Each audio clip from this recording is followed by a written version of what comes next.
Hey, what's up, gamers? This is a video response to Sean Connor's Outsider68's GM interview. Uh, and question number one: how did you get into role playing? Well, there was this kid in my neighborhood named Ed Stark. He was a few years older than me, and he was playing D&D. And one day I was hanging around him, and some of his older buddies had come over, and they were going inside, and I wanted to go in with them. And I asked him what they were doing. And he said they were playing a game, and I asked if I could play, and he said I was too young to play. Um, I was 9 at the time. They were about 12 or 13. And after a little convincing, he let me come in, and I rolled up my first character, Rosenik, which is still a name I use on my NPCs to this day. And the module was Ravenloft, and my character got a sun sword, and I thought that was pretty cool. And I started playing from there on in with the kids in the neighborhood. We eventually, like, I don't know, there was more than 30 people playing at one, not at the same time, but in the same campaign. And yeah, so that's how I got into it. Question number two: how long have you been running games? Well, I guess I started running games around 15. Um, but I didn't get that involved in game running. I was still a player. I was playing with some of my other friends. And then I guess when 3rd edition came out, that's when I started GMing pretty much exclusively in our group. Um, so that was when 98 or something, 99, 99 maybe. So I guess that's how long. 12 years or something? 12. Question number three: favorite system to GM? Well, um, each system has its ups and downs. I mean, like certain systems have more rules to remember, other systems have less. Uh, so I guess my favorite system to GM is my favorite game, uh, Dungeons and Dragons 3.5. Um, I have the Pathfinder stuff, but my party hasn't.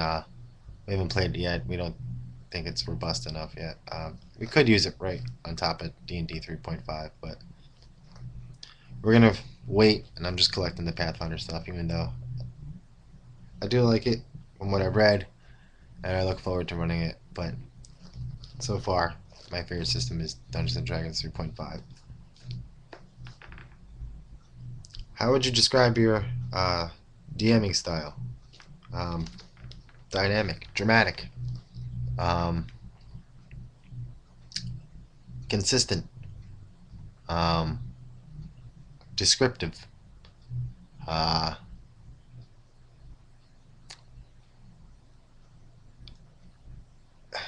descriptive. Yeah, I kind of just close my eyes and describe the text, and then what I get off of that, any notes I may have, and I just kind of run with it.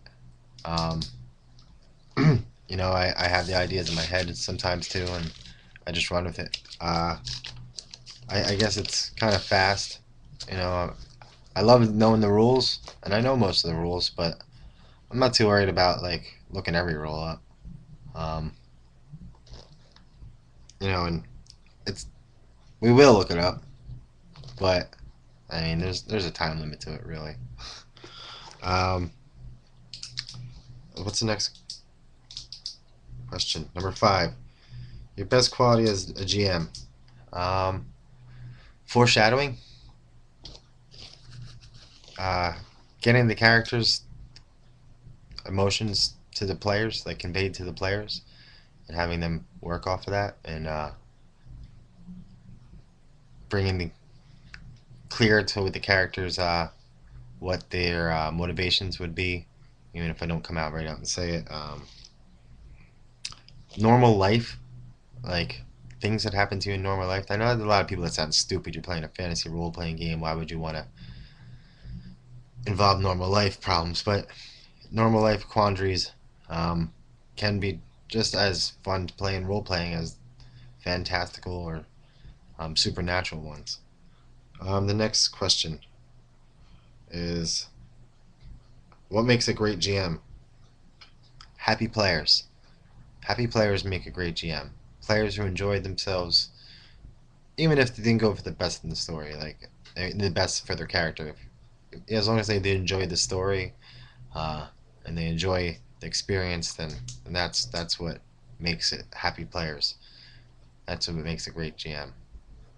Happy players, people that, you know what I think from my point of view is when my players come up to me and they start talking, they'll break out laughing. I'll be like, what are you laughing at? And they'll like go back to a scene that we played, 5 years ago or something. Like, that happens a lot. Like, so I think that, happy players, like people making memorable stories and characters, in the experience, like enjoying the experience. That's what getting the people to enjoy the experience really, uh, is what makes a great GM. Uh, why do I DM? I DM because I don't know Tetsubo 57 in real life, but if I knew Tetsubo 57 in real life, I would try to get into his group. Um, I DM, mostly because I'm the most into it out of my friends. Um, I own the most stuff, and uh, I guess they think I'm favorable to some extent. They've conveyed to me that, at least, that I'm favorable, I guess, in our party. Um, what what what would your players say about you? That asshole. Um, no, actually, I did overhear them. I heard one of my more experienced playing players, talking to a new player, about my, what kind of GM I am, and he said that I was a player's GM, and not to worry that the story would unfold, and he would become a part of that, and um, so I guess they would say that I'm a player's GM. Um, I've also been told I've been told I'm Tolkien in my detail, um, and how far out I write things. I take a lot of notes and make a lot of detail, and um, I don't always explain everything as it happens. Like, for instance, I'll say maybe the characters meet, for instance, an old, uh, glare. They don't know whether glare is a name or a title, stuff like that. So I guess I'm a little sneaky at that. uh, Number 9. What things irate you about the hobby? The things that irate me about the hobby is corporations dictating the hobby for money. That's what annoys me about the hobby. If the hobby was completely controlled by hobbyists, it'd be a lot different. It'd be a lot better. But it isn't. So what are you gonna do? Corporations is what annoy me about this, that most about the hobby, really. And the stigmatism and the connotations attached to it, of being a nerd or a geek. I don't care. Whatever. I'm king of the geeks. All right. So leave me the hell alone. I'm having fun. Go waste your time some other way. Uh, Number 10. What makes a great player? A great player is somebody who adds to everyone else's enjoyment. Um, Period. That's what it is. I mean, if he adds to the story, that's great too. Like, that's always a sign of a great player. Someone who's involved in their character, but someone who adds to everybody else's enjoyment is a great player. It's nice to have a lawyer's expert, a lawyer, rules lawyer, or contingency expert available around the party. So you're don't not looking up every rule. I mean, that's nice, but really somebody who enhances everybody's level of enjoyment of the game is really what makes a great player. Um, 11. What advice to give to a GM? Well, I guess the best advice is um, preparation. Preparation is key in anything, I think, in life. I mean, the more prepared you are, the more likely you are to succeed. It's easier to follow guidelines, you know. It's easier to trace things, right? And that means that somebody's already prepared the image for you. That's all. But